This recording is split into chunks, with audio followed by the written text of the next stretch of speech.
பார்க்குறதுக்கு. ஸோ வெறுமனே இருக்கிறது எனக்கு கொஞ்சம் நான் பெயிண்ட் பண்ணியிருக்கேன். அண்ட் என்ட்ரன்ஸில் அந்த மாஞ்செடியோட தொட்டி கூட நான் வந்து பெயிண்ட் பண்ணியிருக்கேன்.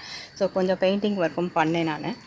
ஸோ கேன்ஸ்லாம் இந்த மாதிரி வந்து ப்ளூ கலரில் நல்லா இருந்ததுன்னா ஓகே. கொஞ்சம் ரொம்ப டேமேஜாக இருந்தாலும் நம்ம வந்து கலர் பண்ணி வச்சிடலாம். அண்ட் வந்து இதை ஃபஸ்ட் டைம் வந்து வேர்க்கடலை வந்து செடி முளைக்க வைக்கலான்னு சொல்லிட்டு வேர்க்கடலை வந்து பச்சை வேர்க்கடலை ஊண்டி வச்சேன். ஸோ நல்லாவே துளுத்து வந்திருக்கு. ஸோ இப்போ இந்த செடியெல்லாம் தனித்தனியாக பிடுங்கி ஒரு சின்ன சின்ன கவரில் நம்ம வச்சா நமக்கு தேவையான வேர்க்கடலை வந்து நமக்கு கிடைக்கும். ஸோ இதை ஃபஸ்ட் டைம் நான் ட்ரை பண்ணுறேன். நல்லாவே வளர்ந்துருக்கு. அண்ட் பட்ரோஸ்லாம் வந்து இந்த மாதிரி செப்பரேட்டாக வச்சுருக்கேன். உங்களுக்கு கலர்ஸ் என்னென்ன கலர்ஸ் வேணும்னு நீங்கள் சொன்னீங்கன்னா வாட்ஸ்அப்பில் மெசேஜ் பண்ணிங்கன்னா நான் உங்களுக்கு வந்து ரெடி பண்ணி வைப்பேன். அண்ட் இது எல்லாமே வந்து சேல்க்கான பிளான்ஸ் தான்.